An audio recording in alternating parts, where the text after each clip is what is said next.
नमस्कार, रेडिओ मिरचीमधून मी आरजे निमी तुम्हा सगळ्यांना गणेश चतुर्थीच्या खूप खूप शुभेच्छा। शेतकरी म्हटल्यानंतर सगळ्यात पहिल्यांदा आपल्या डोळ्यासमोर काय येतं?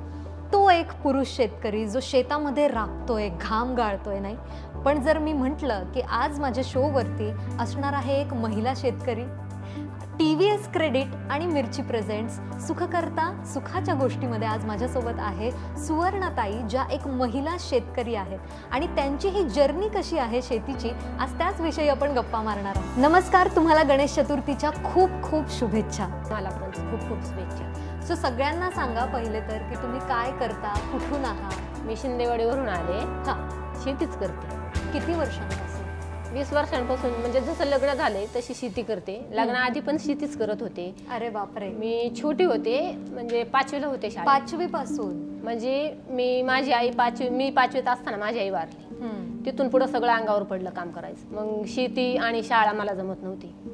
मग शाळा सोडली मी। मग 1 वर्ष घरी राहिले। मग घरच्यांनी विचार केला आता लग्न करायचं। ज्यावेळेस बघायला आले त्यावेळेस त्यांना पण माहितीच होतं, कारण घरात कोणच नाही दुसरं। आई वारली आणि बहिणींची लग्न झाली, त्यामुळं सगळं हेच करतच असं, म्हणजे त्यांना पण असं हिला येतेच बघा सगळं। मग मला सांगा की आता आपण गणेश चतुर्थीच्या निमित्ताने एवढ्या गप्पा मारतोय, गणपती बाप्पाचं नाव विघ्नहर्ता पण आहे। तुमच्या आयुष्यामध्ये अशी कुठली विघ्न अडी अडचणी आल्या होत्या का, ज्या भरपूर अडी अडचणी आल्या? दूर झाल्या नंतर पण कुठल्या अडचणी होत्या ज्याच्यावर मात केली तुम्ही? भरपूर अडी अडचणी आल्या। पहिलं मिस्टरांचं दुखणं आलं। दुखणं असं आलं की तो कुठल्याच दवाखान्यात घेतलं नाही, असा जीव घाबरला। कधी दवाखान्याची पायरी चढायची माहित नाही।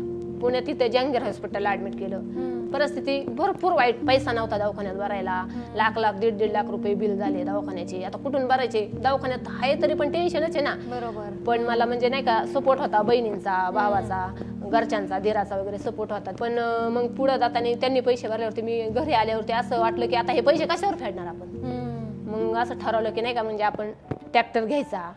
मग ट्रॅक्टर घ्यायचा, मग TVS क्रेडिट कडून आम्ही लोन काढलं आणि ट्रॅक्टर घेतला। 3 एकर ऊस होता माझा, ऊस तुटला, त्या ऊसाचे पण पैसे आले। मग ट्रॅक्टरवरती परत लोन केलं। मग त्या लोनचे काय आणि ऊसाचे काय असे बागायतदारांचे पैसे देऊन टाकले।